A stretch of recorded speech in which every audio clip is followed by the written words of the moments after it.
आइए देखते हैं समाजवाद की उत्पत्ति। ठीक है, इस टॉपिक में हम लोग देखेंगे कि समाजवाद नाम का जो विचारधारा है वो कैसे दुनिया में आता है और आने का उसका कारण क्या है। ठीक है, सबसे पहले देखते हैं हम लोग इसका जो समाजवाद शब्द की जो है भावना या लोगों के मन में विचार, ये 18वीं शताब्दी से आना शुरू होता है। आने का कारण क्या है? तो औद्योगिक क्रांति है। ठीक है, अब क्या होता है कि जैसे जैसे औद्योगिक क्रांति होती है, यानी कि दुनिया में खास करके यूरोप और यूरोप में भी खास करके ये भावना जो है ब्रिटेन के आसपास से शुरू होती है। ठीक है, क्योंकि औद्योगिक क्रांति का जब भी हम लोग बात करेंगे तो उद्योगों का शुरुआत जो है ब्रिटेन से ही होता है। ठीक है, अब क्या हो गया कि ब्रिटेन में जैसे ही औद्योगिक क्रांति होने लगती है तो धीरे धीरे जो आसपास के जो देश हैं उन देशों में धीरे धीरे ये विस्तार होना शुरू हो जाता है। नए नए उद्योग लगने शुरू हो जाते हैं। जो पहले उद्योग मजदूरों के द्वारा चलते थे, अब उनके जगह पे वो बड़े बड़े मशीनों का उपयोग करना शुरू कर दिए। ठीक है, यानी कि क्या हो गया, बड़े बड़े मशीन लगने चालू हो गए, मशीनीकरण हो गया। इसके कारण जो है जो समाज में पहले मजदूर वर्ग हुआ करते थे उनके साथ अब धीरे धीरे जो है पूंजीपति लोगों के द्वारा उनका शोषण होने लगा। और शोषण कैसे होने लगा कि अब क्या है, मजदूरों की संख्या कम चाहिए और मजदूर जो है काफ़ी बड़े मात्रा में, जिसके कारण मजदूर के अपने काम के अनुसार पैसा नहीं मिल रहा है। ठीक है, और दूसरी तरफ मजदूर क्या हो रहे हैं, बेरोजगार भी हो रहे हैं। क्यों? क्योंकि उनका सारा काम कौन छीन लिया है, तो ये जो मशीनीकरण हो गया है इसके कारण उन लोगों के पास अब कोई काम करने के लिए बड़ा सा जगह नहीं है जहाँ पर वो जा कर के अपना काम करे, मजदूरी करे। ठीक है, अब क्या हो गया, अब सरकार जो है जो भी कानून बना रही है वो जो ये पूंजीपति लोग हैं उनके अनुसार बना रही है। ठीक है, क्योंकि सरकार की जो कमाई है वो कहाँ से मिल रही है, तो मिल मालिकों के तरफ से।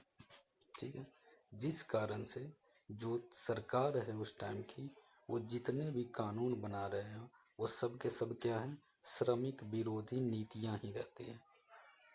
जिसके कारण क्या होता है कि जितने भी मजदूर वर्ग हैं उनका स्थिति दिन प्रतिदिन धीरे धीरे और दयनीय होना शुरू हो जाता है और निरंतर जो है सामाजिक और आर्थिक जो उन लोग का स्थितियां रहती है वो धीरे धीरे निचले स्तर की तरफ बढ़ना शुरू कर देता है। और अगर मजदूर वर्ग कोई आंदोलन करना चाहे तो उनका आंदोलन करने का अधिकार भी नहीं दिया जाता है। ठीक है, और जो वहाँ के जो श्रमिक वर्ग हैं उनका जीवन क्या हो जाता है, एक नर्क के जैसा बन के रह जाता है, क्योंकि उनका क्रूर शोषण करना शुरू हो जाता है पूंजीपति लोगों के द्वारा। ठीक है, यानी कि अब हम लोग देखेंगे कि एक तरफ जो है श्रमिक वर्ग है और दूसरी तरफ पूंजीपति वर्ग, और उन्हीं को क्या बोला गया है, पूंजीवादी लोग। यानी कि वो लोग क्या कर रहे हैं, सरकार को चलाने का बहुत बड़ा सा टैक्स जो है सरकार को चलाने के रूप में दे रही है। और सरकार जो कानून भी बना रही है या नीति भी बना रही है तो ऐसी नीतियों को बना रही है जो श्रमिकों के हित में ना होकर किसके हित में है, तो जो पूंजीपति लोग हैं। ठीक है, इसीलिए वहाँ की जो व्यवस्था है उसको कहा गया पूंजीवादी व्यवस्था। ठीक है, तो अभी तक हम लोग देखेंगे कि पूरा जो समाज है यूरोप का वो दो भागों में बट चुकी है। एक जिसको हम लोग बोलेंगे पूंजीवादी लोग या पूंजीपति, और दूसरा जिसको हम लोग बोलेंगे मध्यम वर्ग या इसी को हम लोग बोलेंगे श्रमिक वर्ग। ठीक है, अभी दो भागों में पूरा का पूरा यूरोप बट चुका है। ठीक है, अब क्या होता है आगे, आगे जब हम लोग बढ़ेंगे तो देखेंगे कि यहाँ पे कोई श्रम संगठन बनाने का भी अधिकार मजदूरों को नहीं दिया गया हुआ है। ठीक है, ये सारी की सारी खामियां हैं। इसके कारण जो है अब श्रमिक वर्ग जो हैं इनके हित में फैसला लेने के लिए या इनकी आवाज़ों को उठाने के लिए कुछ लोग, या ऐसा कह लें कि इनकी दुर्दशा सुधारने के लिए, जो समाज में जो इन लोगों का, श्रमिक लोगों का जो पतन हो रहा है, उनकी स्थितियों को सुधारने के लिए कुछ राष्ट्रभक्त, विचारक और लेखक, इन लोगों का प्रादुर्भाव होता है। यानी कि उन लोगों के द्वारा अब जो देश का या शासन का जो व्यवस्था है उसमें इन लोगों के कुछ नए नए विचार सामने आते हैं। ठीक, और यही विचार जो है समाजवाद के नाम से जाना जाता है। जिसका अर्थ क्या हुआ कि श्रमिकों के ऊपर जो अत्याचार हो रहा है, इन अत्याचारों के विरोध में जो विचार आया है उसी विचार को हम लोग क्या कहेंगे, समाजवाद। ठीक है,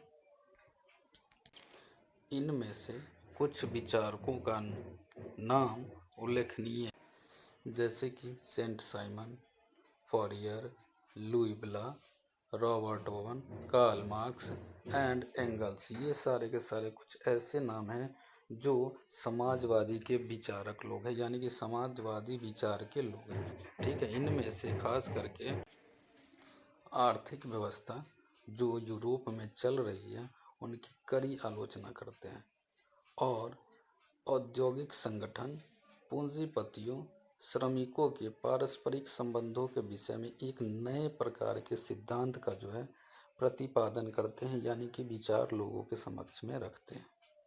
ठीक है, और ये जो विचार है यही समाजवाद कहलाएं, और इस विचार को हम लोग दो चरणों में बांट करके पढ़ते हैं। एक जिसको बोला जाता है मार्क्स के विचार से पहले, यानी कि कार्ल मार्क्स का जो विचार आया था उससे पहले का, और एक मार्क्स के बाद का समाजवाद। हम समाजवाद पढ़ेंगे विचारधारा, लेकिन दो प्रकार का पढ़ेंगे, एक मार्क्स के पहले का और एक मार्क्स के बाद का।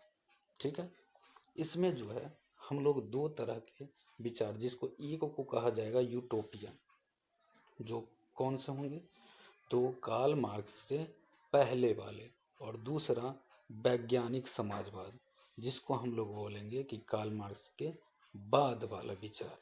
ठीक है, और इस तरह से हम लोग कार्ल मार्क्स और उसके पहले का और बाद का, साथ साथ समाजवाद की जो पूरी दोनों में अंतर है वो भी धीरे धीरे हम लोग आगे देखते हुए बढ़ेंगे। ठीक है, इसमें से हम लोग पहला देखते हैं यूटोपियन समाजवादी।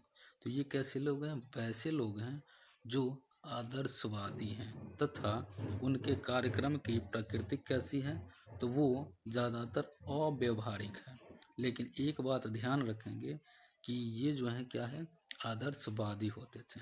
ठीक है, और अधिकतर यूटोपियन विचारक जो हैं वो कौन थे, तो फ्रांस के लोग थे, यानी कि फ्रांसीसी थे, जो क्रांति के बदले क्या चाहते, शांतिपूर्ण परिवर्तन चाहते थे। कोई क्रांति नहीं, ऐसा नहीं कि रातों रात हर चीज़ बदल दिया जाए, वैसी वाली विचार इन लोगों के मन में नहीं थे। इनका विचार था कि परिवर्तन हो, लेकिन क्या हो, शांतिपूर्ण तरीके से।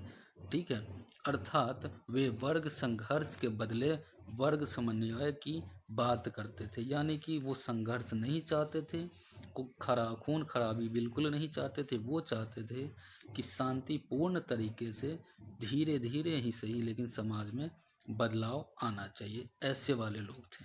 ठीक है, इनके बारे में और हम लोग विचार से पढ़ेंगे जब हम लोग देखेंगे आगे यूटोपियन समाजवादी। ठीक है।